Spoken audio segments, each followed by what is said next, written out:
أنا دكتور أحمد الغامري، أخصائي التركيبات الثابتة والمدير الطبي لعيادات سمايل آرت. إزاي فقد الأسنان ممكن يسبب زيادة وزنك؟ خليني أقولك.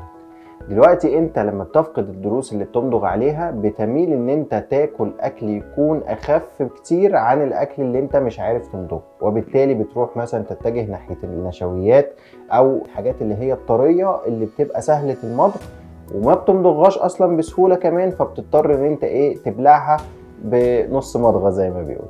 وبالتالي انت الاكل لو ما اتمضغش كويس ده هيسبب لك عسر في الهضم ومشاكل، وده بالتبعيه هيخلي عندك سمنه مفرطه.